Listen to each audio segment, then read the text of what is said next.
We are back, baby. We are back like we never left. Welcome to Saint TV for another bang of an episode of The Ketchup Show. My name is Nyenge. I am the Dimple Lady, the Groove Ambassador, the life of the part. We're still celebrating women. It is still the month of March, celebrating Imbohodo, celebrating Abafaz. Yeah, I hope I got that right. Celebrating Madzimai, varikushingirira, varikushanda kuti zviendeke. This Ketchup Show is where we bring you insightful, engaging conversations, trending stories, what's happening in your community, what's happening in your society, what's happening in our country, in our beloved teapot country, Zimbabwe, what's happening around the world. You know, I don't do this alone. I don't walk this path alone. I'm always with the one and only, the Uncle, who is joining me. Let's give it up for Uncle Say. Thank you very much. Thank you so much, Nyenge. Yeah, and Rugnatozona, plus your energy today, it's on another level. It's different from other episodes. Yes, I don't know. But I can't help it. Let me tell you the truth. Every day there's someone out there that energy, especially on a Monday like this. There's someone out there. And the Blue Mondays. Why do they call it Blue Mondays? Do you like your Mondays? Do you enjoy the Mondays? Blue move. Oh, I mean, no blue t-shirt blue. Otherwise, we say Nyenge. Did you write, Uncle? How have you been? How was the week? The weekend? Weekend yange takamanya kwenda kuZambia.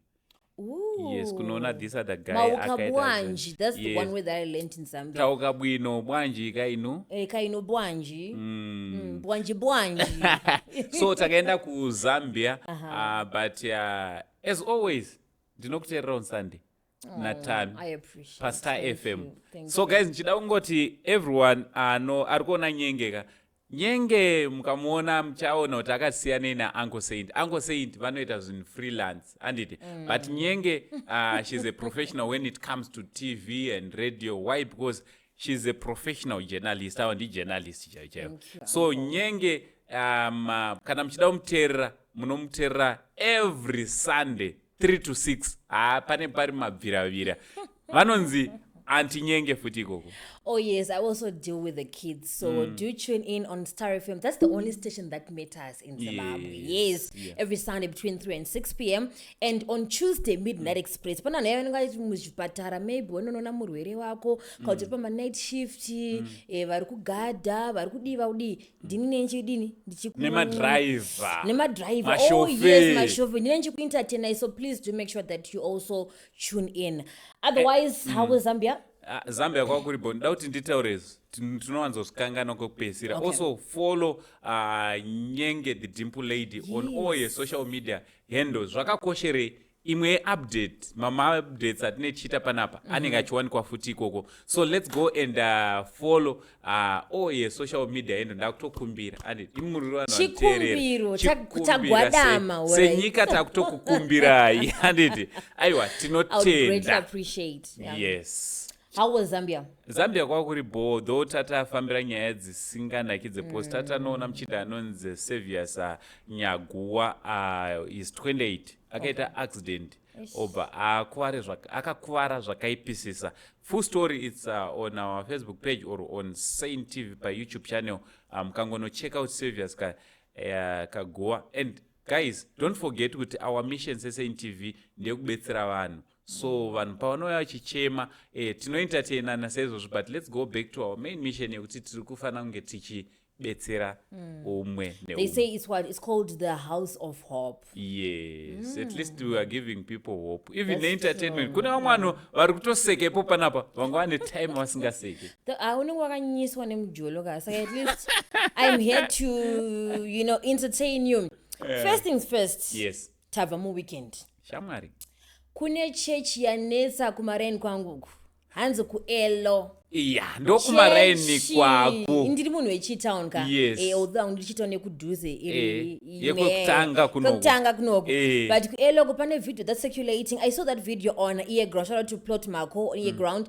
Achiposta vakapfeka ma outfits pane grey and satin shirts, pink shirts. I was kuchechi kwanetsa kwakuridza toti chiko ma-secular beats Yes. ma-rhythms e-secular vana baba shero tiri muchechi dance off irimo tiri muchechi rumba irimo anakada aya iyi ndo chechi yangu So Uku ndiri kuenda. chechi iyi inonzi chikwe ndaona pakanzi AFM in Zimbabwe or of Zimbabwe. ipapo handichazivi ndingazotaura nhema But EAFM. AFM yes. Alright, so AFM, regai tingoti AFM right, kuitira kuti tisazokanganisa because unogona kuzoti off kana kuti iri in kana kuti off. So AFM ndakamboipinda Nyenge. Okay. Ndopandinoda kuti nditangire chipostori. Postori uri kuona kuti imwe yemapostori ari serious EAFM. Okay. Like andori mapostori apostolic chaiyo. AFM vane zvinhu zvawanga vasingaiti kutosanganisa kutodya nguruve chaiyo. ndinozerisa bata nevemasowe. AFM chipostori chekusatodya nguruve. Okay. Mazuva ekutanga ichechi ichinzi yekwana Kuruga, chechi yekwana Chihari, chechi yakatangira pakadoma iyi. First AFM building Okay. muZimbabwe mese iri parimuka AFM in Zimbabwe mukadoma. I know the building inini nanhasi kabuilding kako karipo. Ndo pachechi paipinda vainzi vana Chihari.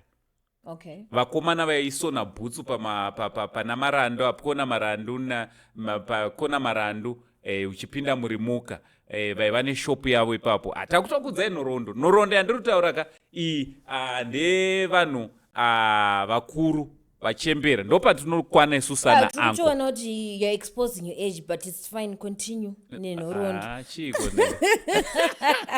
so chechi iyi ichizikanwa kutanga kwayo iyi chechi yekwana Peter Stephen Mutemerwa, Dr. Peter Stephen Mutemerwa yekwana Manyika iyi. Hatakutokudzai. I am lost but I'm learning, I'm listening also. Chechi iyoyi yanga isingatendere number 1 kupfeka trousers.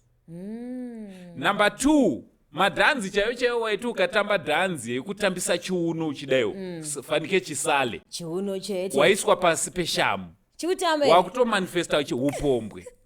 Uri wenzwisa here zvandiri kutaura pana. Hey. So chechi iyi manje ndo same chechi yatakuona kuELO present worship team yese vari kutorova ende vanga vachiita nezvavagara.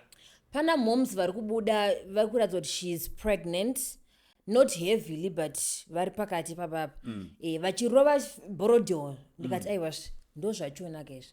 Chechi iyoyoka it's moving with the times uncle. Toti chiko vakuita ndo modern Christianity for lack of a better term.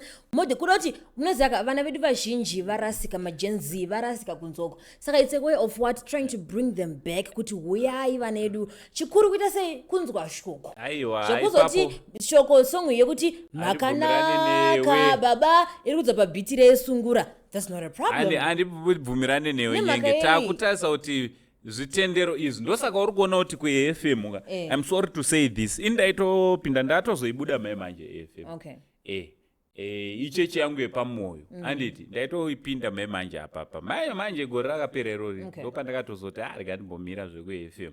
But chechi iyi wanzwa iyi chechi yeAFM iyi iri kusekuleta ichiita zvirwire iko kuELO kwacho. Remember kuti ndofuti kwana kuchitunguzwa ndokwana baba Chiweshi, Evangelist P.D. Chiweshi. May his soul continue resting in peace. Kwakusingaitwe nonsense dzesedzi. Ana baba Chiweshi vari overseas. No, that is nonsense. But tikucha kunyatela madimoni tichitamba tichita tichitsika. No, pari kutambiswa chiuno. Patambiwa rumba imwe yekuti chiuno iwe kutenderera kwechiuno kuchidewo upombwe. Aiwa kutomanifesta kweupombwe mchechi. Upombwe upiko. Ndopa unotangire papa. Aiwa inini ndikuti hakuna upombwe. Inini chechi yoga datomboienda. One of these Sundays I'm going to that church and I'm coming here with a testimony. So chechi AFM ka indiri kutoti handiti kana kurunzi ndiye AFM in Zimbabwe atakutoti baba Madao handiti takutokumbirawo Bishop Amon Madao baba vangu baba Madao ndakutokumbira kavidhio aka kaklip aka ngakasvika kuna baba Madao. Senyika tiri kuti chechi iyi ngavaiswe paspecial kubva kuna mufundisi mega.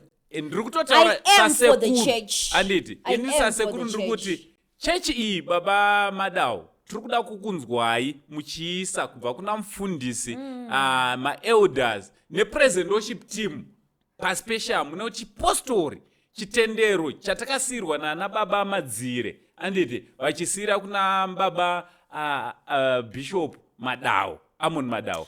That was then. We are moving with the times. The world is evolving. Chikuru nechekuti shoko raMwari riri kuparidzwa. Nechekuti aiwa praise and we are praising the Almighty. Tichiti Satani hakuna zvakadaro. Tichikoka vana vechidiki kuti gavauye musanyanyita zvenyika uye kunokuka munototenda munamata Mwari muchitamba madhanzi enyiwayo borodel iyoyo get down iyoyo tambira Jesu tambira Jesu tambira Jesu ndotokuenda tambira Jesu ini ndokuenda pandiri kutokuenda tichinoisa chechi paspecial. Aiwa Bishop Madau kana iri of Zimbabwe anditi kana iri AFM of Zimbabwe ndakutoti kuna baba chiangu anditi baba chiangwa Bishop and president of Zimbabwe takutokumbira kuti vana ava ngavakurumidze vaiswa paspecial. Aiwa hatisi kuda kubva pachipostori chitendero hanzi ngatidzokerei pamazuva ekare tidzokere pachipostori chekutanga. Bible rinobva rati do you not be conformed to the pattern of this world, but be it transformed by the renewal of your mind. Kuroti musafananidzwe nenyika anditi chechi yakutofananidzwa nenyika. Aiwa mafambiro echechi akutofanana nenyika. Aiwa chechi ngaisiyana nebhawa nababa nanamai. Aiwa ndakadhiniwa. We are moving with the times people. Kana uchiona kuti kuda zvekumashure ka enda kuchiri nemacheches ari kupractice zvekumashure izvozvo. Go and attend those churches. Isusu tikufambira nenguva. Chikuru kunamata Mwari, chikuru relationship yako na Mwari. Whether urikuita get down, whether urikuita chiuno, whether urikuita uchitambira Jesu, ndo zvakakosha izvozvo. Pamberi nechechi yeku hello. Chechi iri kutondirwadza iyo because in AFM ka AFM yataiziva isusu ka ini ndakambopinda pa Triangle. AFM in Zimbabwe in Triangle. Ndikapinda pa Kadoma. Pa Triangle taivana ma elders the likes of ana Garepi anditi the likes of taivana elder Mutemererwa anditi taivana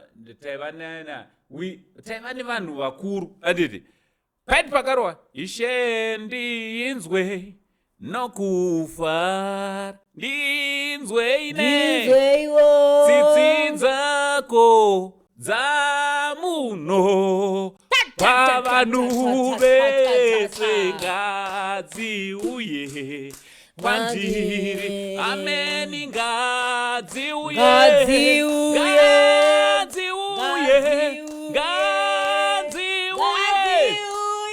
kwandiri.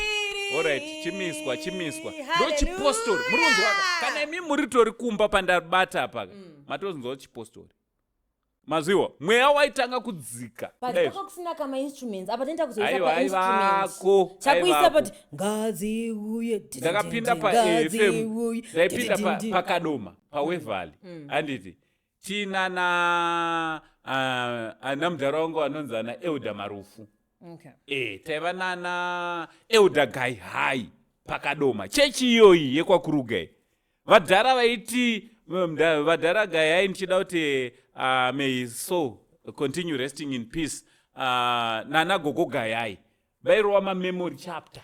Alright uncle tanzwisa zvamataura history yenyika marwadzo. Alright saka imi muri kuti toda kuchengetedza nhoroondo yechechi taramba takachengetedza history kwatakabva. Yes. Maroots edu tisade kudiluta ndo zvamuri kutaura. Waita basa. Ndo zvamuri kutaura. Zvichireva kuti zvakare ngatidzokere kuchinyakare chedu tichiregedza kupfeka mbatya tipfeke nhembe tisadilute. Andemberi. Amuchadeka. Ayo. Cause same. Aiwa because wonaka wakuda kutourebesa nyaya yachona. Wakuda kutoirebesa nyaya yachona. Kupfeka nhembe. Aiwa atitutomborambe kana zvichiita. Okay. Anditi but tiri kuti pane zvimwe zvakanaka zvatinoenda nazvo toita zvimwe zvatinosiya apa patiri kuti iwo pakatambwa rumba urikuona Haya, chiregai. Sorry. Iwo hantu watozva Let's ndatokuvhiringa move right izvezvi. along. Ndatokuvhiringa. Miswai vanhu vekuelo. I love this new policy yaiswa negovernment yedu. Pane policy negovernment hanzi the no return policy. Listen to this. Pandakaverenga ndakati izvo zvinofadza because taneti nekuti unotengera mwana wako hembe handitika uchiti anogona kukwana ka wenda naye kumba mwana wagedza kukwana hembe wobva wadzoka ndati aiwa matotenga udhara achatombodi hazvisiri izvo wandosazoti ihembe yenyu ndine risiti kai haiwa hazvisi ndozvanoita mabusiness people, some of these entrepreneurs. So speaking at a post-cabinet briefing last week, Industry and Commerce Minister Ngobi Zita Mangaliso Ndlovu said the practice is unlawful in most sectors and violates consumer protection rights. Okay. He went on to explain that only limited exceptions exist for the likes of in the health sector. Kana pharmacy pepe ukatenga mapirits ako maybe kuti uzodawo madzosera mangwana azvichete boss atizive matablets aya zvinhu zvine chekuita neutano hwemunhu handitika. He urged consumers kuti isusu vananyenge nana Uncle Saint ende munoreport ukanotenga chinhu pepeka ukanzi vakaramba kutora refund vanenge tonyora ka zvimabox zvakanyorwa no refund zvimapost zvezve reportai kune vemutemo kuti aiwazvi vanhu ava vakava vari kundiramidza because these people they might also they may face prosecution. Saka ndo mutemo munyowani waiswa nevanhu vegovernment.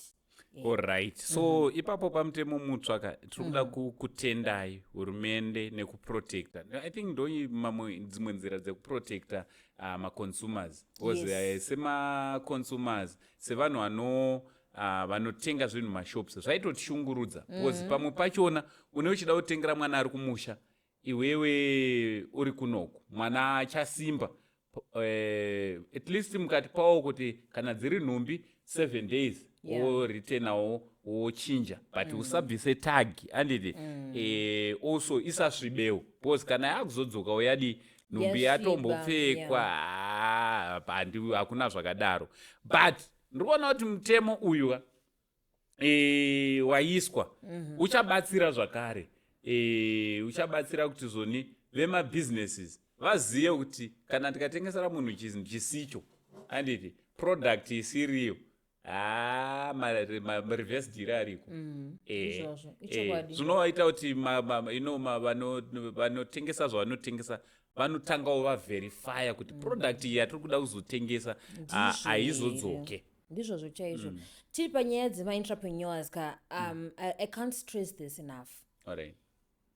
Vazhinji vachona havasi vanenge vachihandla business day to day business vanenge vachiita zvavanenge vachimhanyisa ndati masales person avo kana kuti nditi machiko rafu yavanodira uri kupinda mushopu uda kutenga anenge ari pafoni pake wesi mtito yakada kuuya kudai achiseka achina ngadziuye achiita machallenji achidi apa uda kutenga something zvinouraya futi business. Saka ndizive kuti panogadziriswa sei pakadaro because I've experienced this, I've encountered this plenty of times, several times ndichisangana nezvinhu zvakadai izvi. Kana neni ndakatomboti ndichipinda mushopu ka munhu anotoita fanika asiri kukuona kutokuignore. Yes. Kuita kuti unopesa wabvunza kutoti ari kuziva here kuti ndini ndinotone salary yake munhu bosi wake chaichaiyo kutoti atonzi ari kurira kwaari ndini semusaclient. And muzimbabwe pane chinhu chinorwadza hazvingoitike pamashops chete even mumakombi mumabhazi uchanoona kuti mukombi vanhu vanenge vari mukombi ndinonzwira tsitsi patinokwira makombi tinoitwa varanda nadriver nawindi kuitwa varanda kuitwa zvinhu zvisina basa.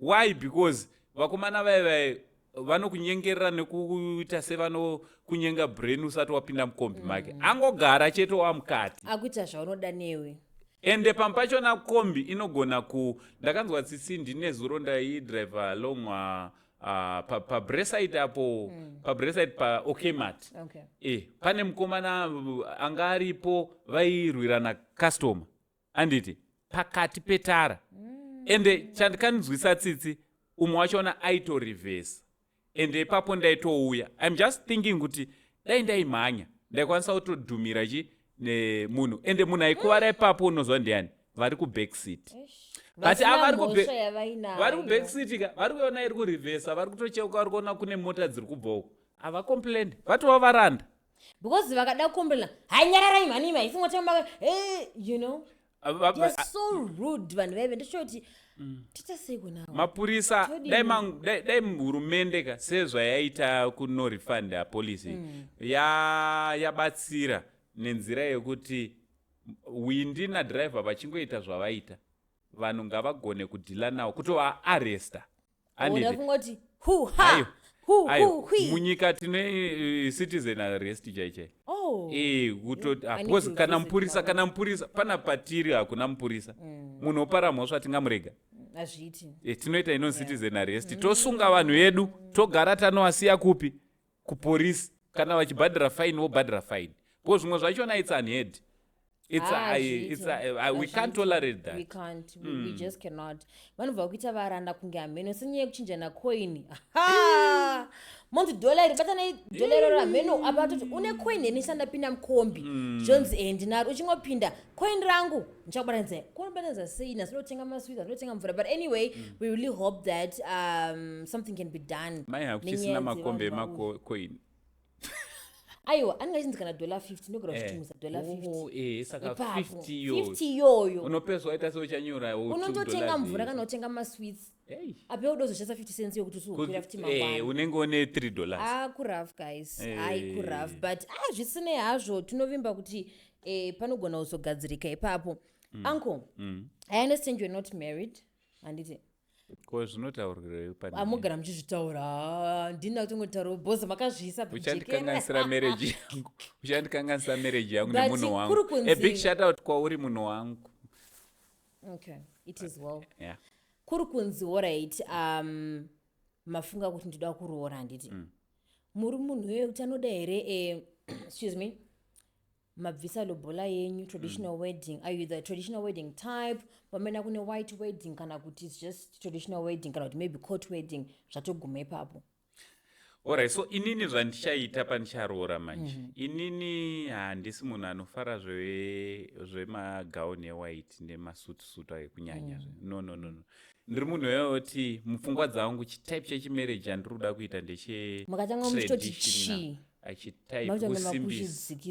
kuchisimbisa ndiri mugeto yuti kusimbisa right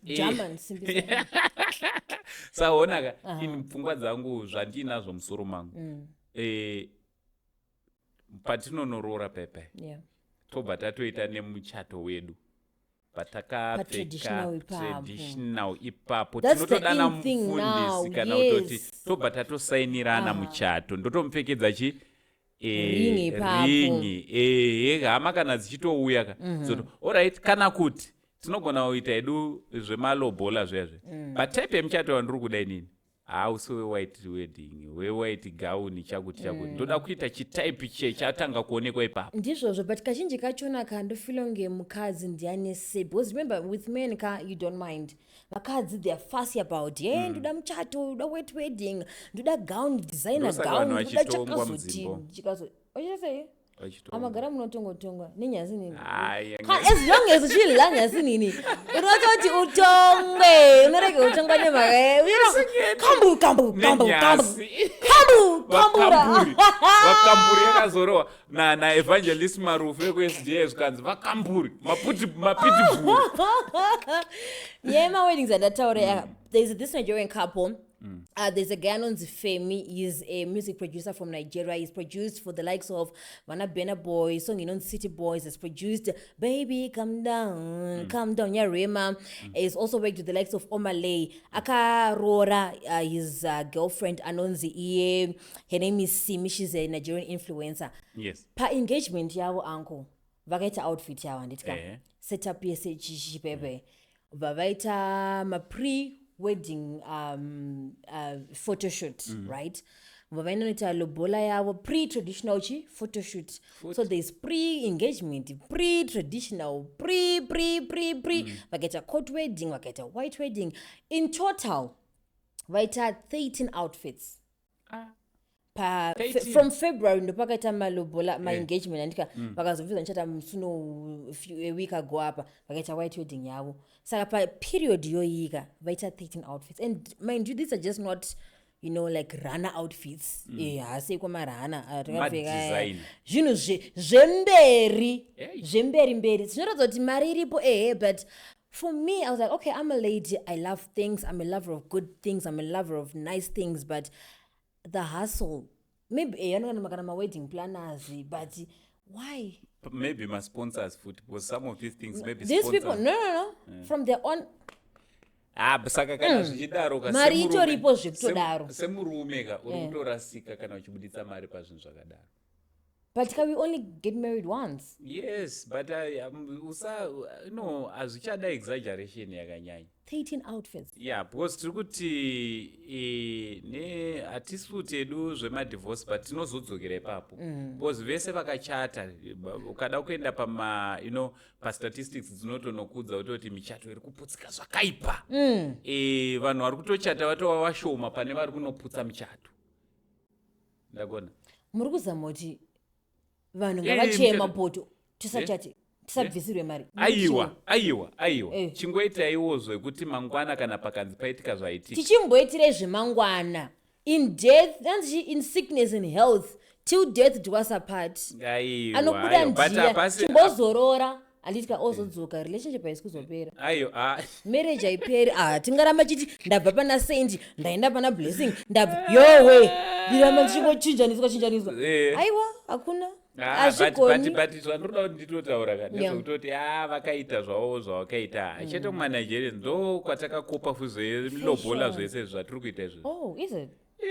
Avana inonzi zvemajaves asingaite zvese zvemajava kwete lobolayo kuroora tatagara tichiita zveroora maingosunga tumazambia moita kiu netumadhuku twenyu konzi mutasadzai wenyu ndeupi ototi tavinga kuzotsvaga uyu ndiye wedu wonzi unovaziva here aiwa ndovaziva budai panze zvatopera. Also nyaya yemajavha anongosvitsa shamwari dzako nopozoti groom akazenga arara neshamwari one of the girls. Hai, growing up. Ende ukaona iwewe uri bride uri kuunganidza vanhu vakanaka kudarika iwewe. You are chifuti. I trust my husband. I trust my fiance. Kana uchiroorwa and advice for free. Wisdom yakutaura. Kana uchiroorwa iwewe invite shamwari dzako but iwe gontoizwa ninga kanaka undidarika. But can do best vangu.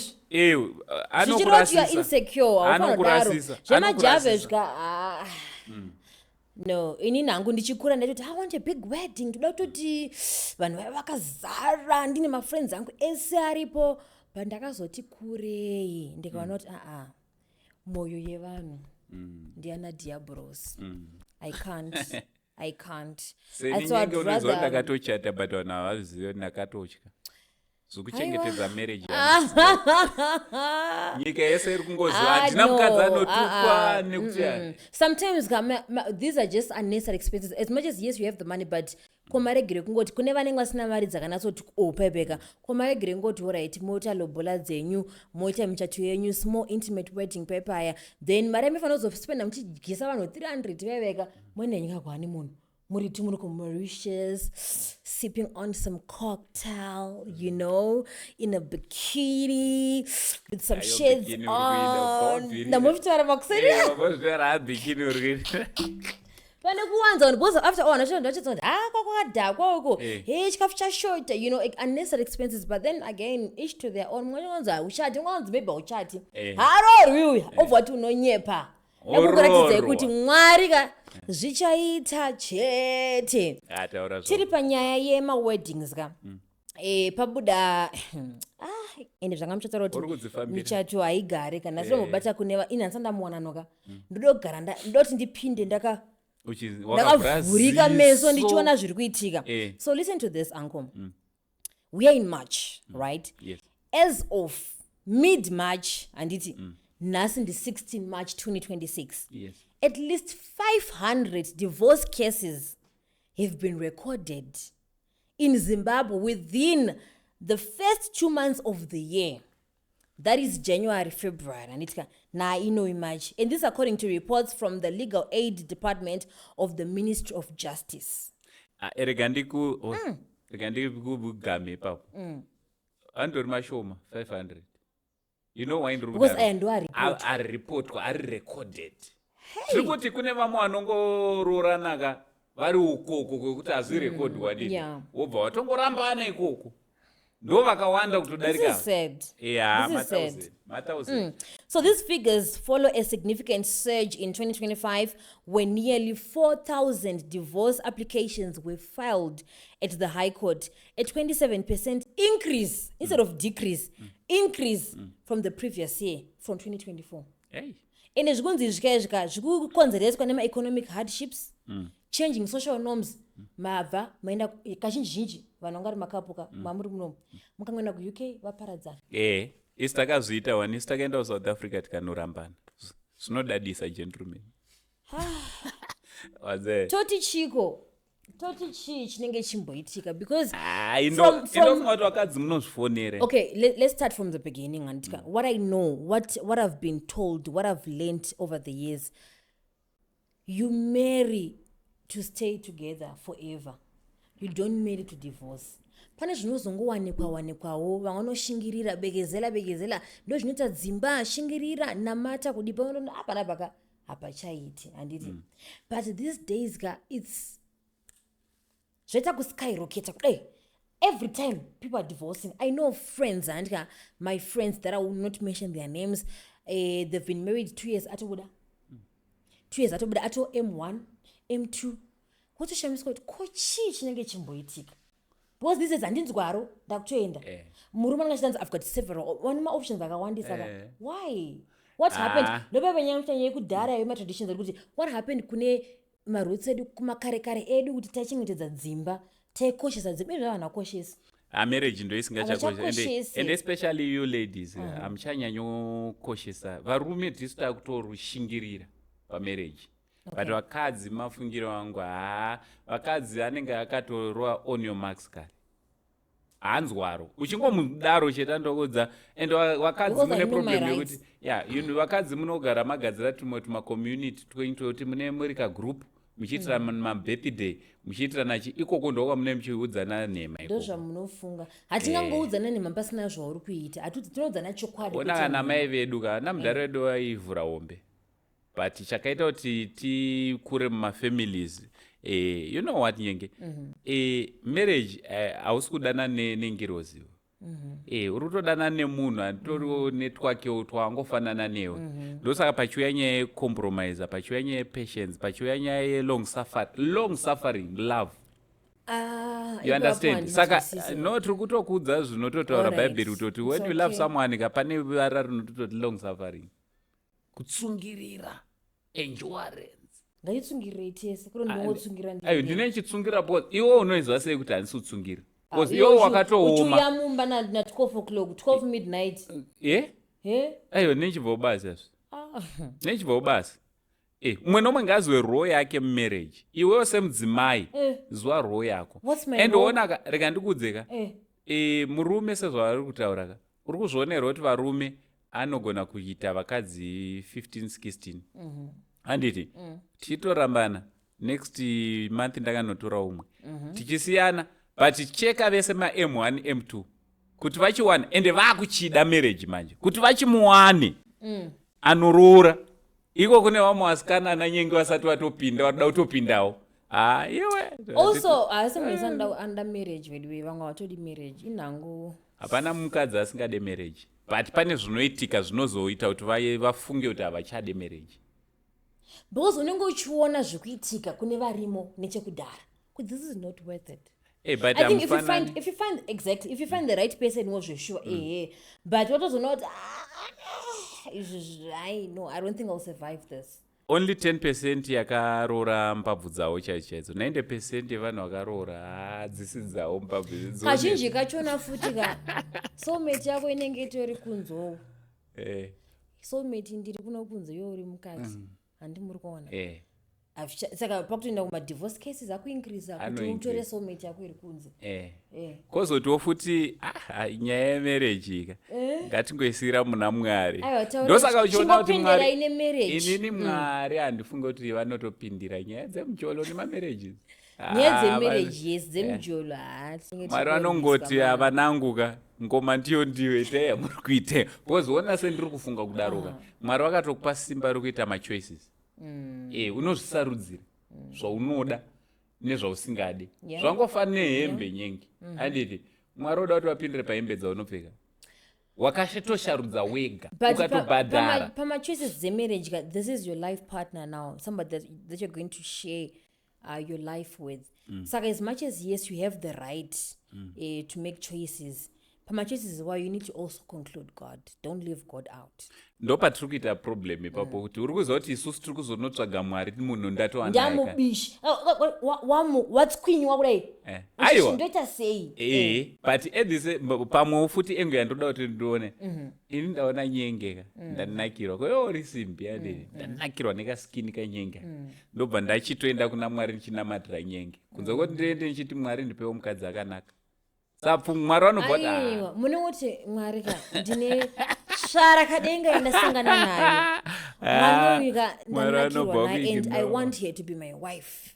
But mwari vari kuti haisi mbabvu yako ndiye uri kana kuti haasi vanokutokuradza mwari ka you need to specify kuna mwari, specify what you want. Nyenge ndinoda nyenge, musazondita munamati pandoda nyengeterai akadeka mwana ndomuda mwari ndiratidze kuti ndiye wangu kuti hasiri wangu nyenge but iwo boss moyo zvinhu zvemoyo ndine umwe munhu wandakambodanana naye ndaitozviona mufunge kuti hasiri but ruchiva una uchitoratidzwa mukati ruchiva imi mai makanaka ruchiva ndimi makonzera nyakanyaka makamusiya akaenda akasangana nembabvu yake. Ndakamusiya akaenda asi makamanyaka ipapo ayo ndanisanda nyaka. Anyway, uncle, maybe mungagona kutipendera hedu muchitiudza kuti toita sei panyaya dzemarriage, how can we avoid nyaya dzemadivorces mafungiro enyu. I know musati menyu mawana makapinda mukabuda handitya izvozvo ndatova neexperience saka you know better. Ini nangu ndichiteererawo semuzukuru wenyu. So kana tichikwanisa ngatigare tisina madzimai kana varume ndo nzira yega yekuti usatasangane ndakanganisa inini ndina chida kutaura ndanoti vari kutorasika. What I can advise you, I'm not married yet, but ndisana nemunhu wako handitika ndisana nemunhu wako. At the same time always involve God. Usati chinjako nemusoro wako, don't listen to him. Usati nemusoro wako, if you want something, if you want your marriage to work, namata kuna mwari, namatira munhu wauda kuti mwari kandipe munhu akanaka, munhu akadai wapinda marriage yoga usasiye mwari because mwari akupinza marriage. Rambo chinclude mwari in everything that you do. From me, tenga mombe, the group ambassador. Tonga mombe wobonesa kumusha uchatozoona kuti panopera 2 years dzine dzabereka dzawanda. Ukatora mari ukaendesa kunopa atezvara panopera 2 years uchazoona kuti wakutangidza futi. Don't listen to him, guys. Don't listen to him. Anyway, do what you gotta do. Do what makes you happy. Follow your heart. At the end of the day, it's your life. You make your own decisions. But I would remind you, please don't forget to involve God. God, not gold. God, not gold. Mamona munhu wemukadzi waruda kuroora akutogaya zvamwari achatozvifunga akutoona goridhe anditi sandiri kuti zvondafita nditi ndinovakomana vanotengesa zvondafi zvakanaka zvakagwinya. No, don't listen to him. You know what? You can follow me on social media at Nyenge the Dimple Lady. Please do subscribe on our YouTube channel that is Saint TV for more updates. We bring you nothing but the latest the latest entertainment, the latest news from everywhere in our country and across the world. So till next time. Don't forget those who would like to partner with us, they can get in touch. Oh, definitely. For this show. Yes. If you'd like to partner with us on this show, don't worry. Hazvina kunzi tichiri vadiki tiri kukura tinokura tese takurisa come on guys, we are easing just a game. Come and partner with us, inbox us, and also our number will be on the screen and yes. Please don't hesitate to call us, give us a ring, and also send us a WhatsApp message. Let's work together. Tikure tese zvakanaka. Thank you so much for watching. Don't forget to subscribe, follow, and share. Do the right thing. Comment also. We want your feedback. We appreciate your feedback. From the Groove Ambassador, we're out, baby. Till next time. Much love.